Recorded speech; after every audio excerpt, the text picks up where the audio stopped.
Have you ever felt completely alone, yet somehow watched? A man camps with friends, tents pitched under the starry sky. As he drifts to sleep, an eerie silence blankets everything. No crackling fire, no whisper of wind. He wakes, disoriented, and steps outside. The camp is empty, no echoes of laughter, no flickering lights, only the fading glow of the extinguished fire. His heart pounds. He walks slowly, tense, footsteps muffled against the dirt. Then he notices faint footprints leading away from his tent, shallow and hurried. He follows, each step feeling colder, heavier.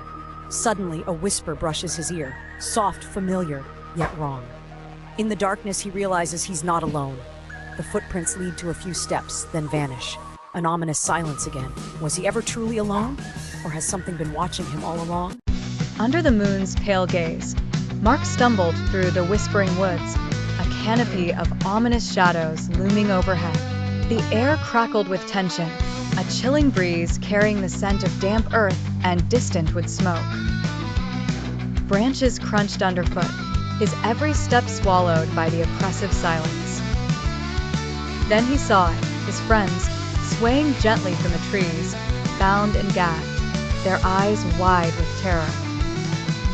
His heart raced, pounding in his chest like a frantic drum. "I have to get them down," he mumbled, his voice dissolving into the darkness.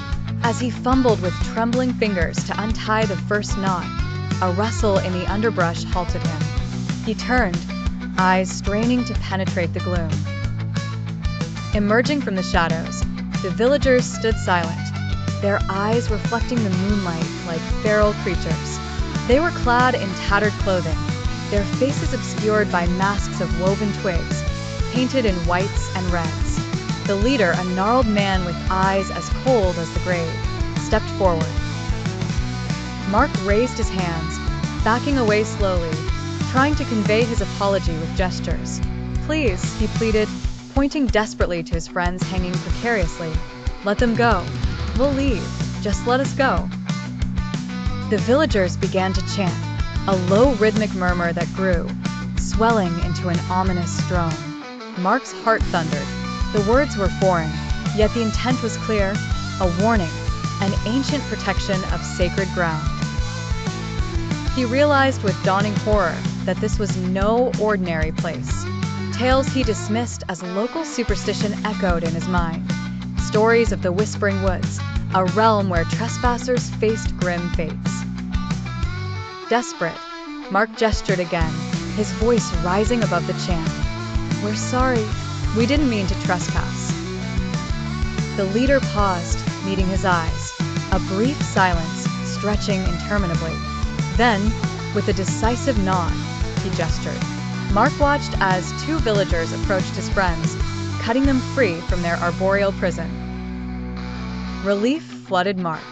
He stumbled toward them, grasping their arms, guiding them toward the forest's edge.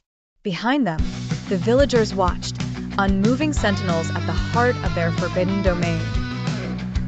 As they reached the fringe of the woods, the chant ceased, a sudden silence wrapping around them like a shroud. Mark glanced back one last time, catching the leader's eye. In that silent exchange lay an unspoken understanding. Respect their boundaries, and peace would reign. With unsteady breaths and hearts heavy with the night's ordeal, they fled, the forest whispering its last, mournful goodbye.